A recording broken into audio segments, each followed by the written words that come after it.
Well, before we get rolling, somebody's got to taste this stuff, right? A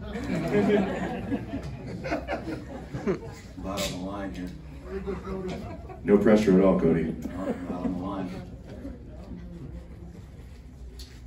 I'll be straight with you guys. It's outstanding.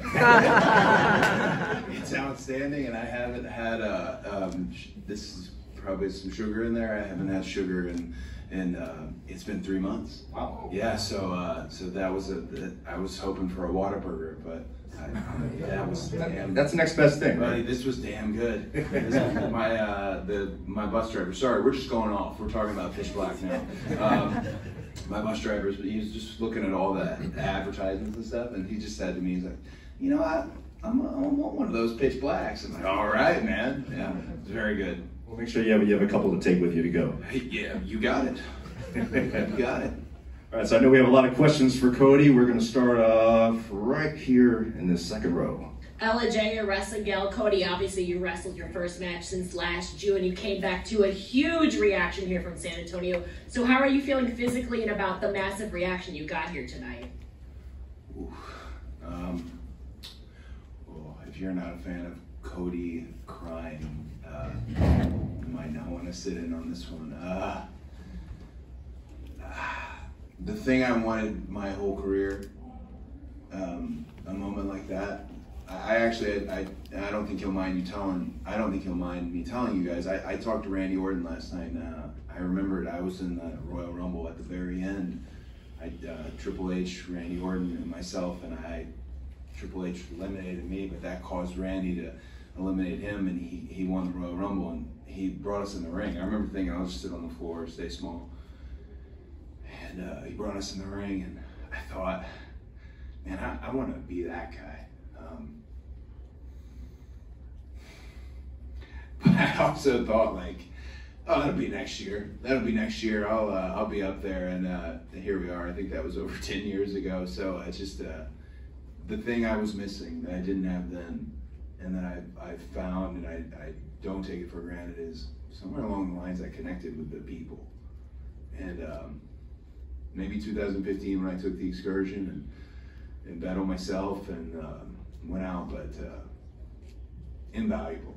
Right, that's what I miss. You can clothesline people and Cody Cutter them and Crossroads people do your blue in the face. The thing that I like is to be able to connect with people, because I have the privilege and I have the honor, but also I have the burden of I don't play anybody. I'm me. And tonight me was good enough, and it's just it feels good to have that, and it felt good to be back. And it also felt terrible to be back because Gunther, I shouldn't have made fun of his name change that one time. What a stud. You know, I'm one of those, you know, you guys have seen me on fire before, so you know, I like to feel it, right? I don't know if I like to feel it that much though. My God, special, unbelievable wrestler, unbelievable superstar, to last like he did. Yeah, that connection was just a beautiful feeling. Front row. Hi, Cody. Nick, how's it What up, going? Nick? I know everyone in here. You know, I know all of you. You guys were part of it for the most part. I know all of you. You guys literally helped me get here. So I appreciate it. Yeah. Hi, Nick. Hi, Cody. A lot changed while you were gone from WWE. Vince was in control of creative when you left. And yeah. You come back, and now Hunter is in charge of creative. How has it changed with you engaging the creative end of WWE between then and now? And is there a difference for you kind of backstage in any way now that you are coming back to, again, a different kind of leadership in that area? I was very fortunate that when I came back, I had enough experience that I always need structure and need direction. You guys have seen me without a leash before. I get a little wild. So it was great to have that structure, but also I have had an unbelievable experience and unbelievable education in wrestling. Really, I'm not meant to do anything else. This is what I do. So it was easy then, when I came back and Vince was in charge of that, and it is easy now. Because the way I look at it, and I mean, I don't mean this from any like braggadocio or arrogance, and this is something that I talked about with one of my kids, you know, at the school, is if I'm the best, then it doesn't matter who is showing me where to go and telling me what's next. If I'm the best, if my transaction is simple, these fans pay their money, and I make them feel something, and I can do that better than anybody, if I can, then it could be this person and it can be that person. I mean, I will say, and I, you know, again, don't want to get mushy with it or anything, but Triple H has no reason to be a fan of mine, if you really think about it. I smashed the throne. I took a lot of shots, always lighthearted, but I think he knew where it was coming from. I was hungry. I mean, he's the one guy. I don't think he remembers this, but I'll never forget it. I remember I talked to him in gorilla position one time when I was really frustrated doing Stardust, and I went to walk out, and he looked back at me and he said, "Hey, rattle the cages." And I okay, you know, like that could have meant a lot of things. Go talk to the writers. He said, "Rattle the cages." I took it real literally, and went out and rattled them as much as I could. And I'm so glad that relationship gets to develop now, because it's clearly, if you guys have seen how I've modeled a lot of my presentation and performance, I'm clearly a massive Triple H fan. Mm-hmm. So I'm glad that he's the coach, and I get to play, and I want to play quarterback. And I'm just, again, I owe him a lot for how he handled my dad, but I don't want him to look at me and see my dad. Damn. I want him to look at me and see me. And today I felt like he saw me, and that's very important. My last name's done a lot of things for me, but we're at a point in my career where my first name has to do those things as well. And it's off to a great start. So let's see where we go from here. Thank you. Hey Cody, Denise Salcedo. I wanted to ask you, you know, the last time that Why are you so loud? Oh, sorry. Okay. Okay, so I wanted to ask you, the last time that we were here, we were talking to WrestleMania, you know, you had just came back to WWE. So for you, how frustrating was it to, you know, get injured and then, you know, have to go through that entire journey, and then, you know, you're finally back and you get this opportunity, you point, how did it feel to point at that WrestleMania sign? Oh, so one thing, you know, when you're not working here, the pointing at the sign is like a meme, a joke. It's a thing. I don't think register with anyone, and it clearly didn't register with me until I had the moment to point at it. Because it's not just pointing at a sign when you win the Royal Rumble. It's pointing at a sign saying in 60-something days at the biggest WrestleMania ever, you have the potential chance to go on last under the brightest lights on the grandest stage, a ticket that no one in my family has punched, and I got to punch it. So I tried to give a little love to where I'd been, because I really appreciated everybody and getting me to the point and kind of helping me cultivate the American Nightmare and getting it here tonight. But that feeling, like I said, I saw Randy do it. And he got mad at the cameraman Stu, because Stu kept telling him to point at it and the pyro wasn't going off. Is this where you want me to point, Stu? And I was thinking, man, why are you mad? But you know, Randy going to Randy. But I still, to this, thought like, man, he's just the coolest. I just want to do that, and to be able to do it and add my name to that list. If I really think about it, and I haven't started to really think about anything, it's just happened so quickly.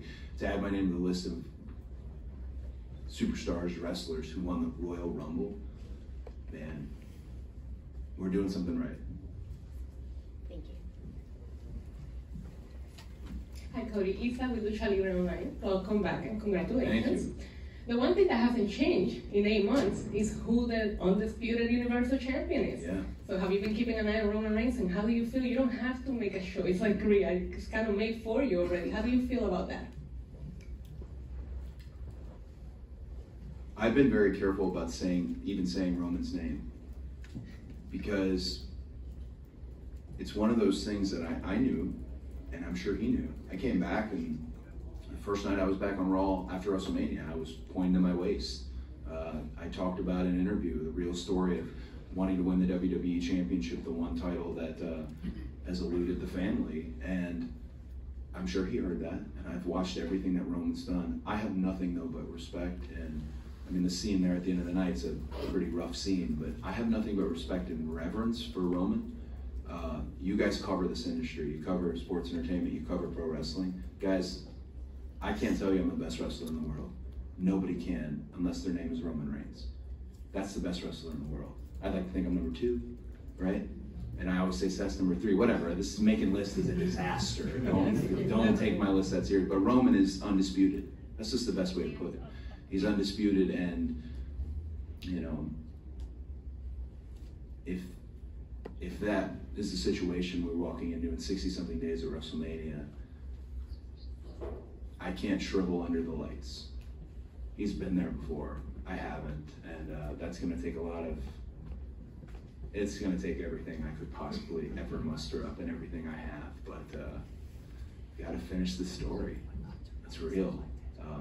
But nothing but respect for what Roman has done, especially coming, you know, we all experienced pandemic wrestling, to be able to come back and remain. And also, critics of certain wrestlers, they get in their head that when a guy's in a position, he's stuck that way. That's who he is forever. Is a prime example of like Roman's evolution and was the folks glow up. It just continues. I saw him on Jimmy Fallon, and just what a great ambassador for what we do. Absolutely. That's again the scene at the end of the night, very rough with Sami Zayn and Kevin Owens, but nothing but respect. Roman Reigns is the only man who can call himself the best wrestler in the world. Well, Cody, congratulations. Are you killing this? Yeah, they tell me I have to wrap it up. You should give one more, right? One more? Okay, all right. Cody's calling the shots here. We got one more question. The next person's out pretty important. He's kind of important. Yeah. But we have time for one more I didn't question. see anybody, so I trust that he's back there. We'll find out in a moment whether that's true or not. Final question. Right here, front row. You can't give the final question to Sean Ross. Wow. Ooh. But Sean Ross Sapp is... We can keep this going then. I mean... all night, here we go. Sean Ross Sapp of Fightful. Yep. You've had a pretty crazy 365 days, yeah? I mean, leaving one place, working there without a contract, coming to WWE. Who broke that story? I don't know. I was select.com. I mean, you had a moment last year, which is probably one of the scariest moments of your life that some people are going to grow up looking at as a form of entertainment because you were out in front of the entire world. How is that for you to process after the months that you had processed before that? I did an interview with Kathy Kelly right when I came back through the curtain, and I do want people to know I'm really sorry. I'd never been hurt. I felt genuinely bulletproof. I'm very sorry that I got hurt, and it happens, right? But I'm just glad that I got the chance to go out, and I'm a believer that no one can tell you. You know, once a doctor says it can't get hurt any worse, then I have to be out there. Like, at least, especially Chicago means so much to me, and then I'm seeing myself on the chair, and I'm just so embarrassed and defeated. You know, half my body is no longer functioning. I know that match registers with people, and I really appreciate it. It doesn't register with me because that's what I'm supposed to do. I'm very well paid, and I've always gambled on myself, and this is what we're in this position. You know this term superstar, right? To some of us it's funny, like, oh, we're wrestlers or we're superstars. Guys like Roman Reigns are a superstar. I get it now more than ever.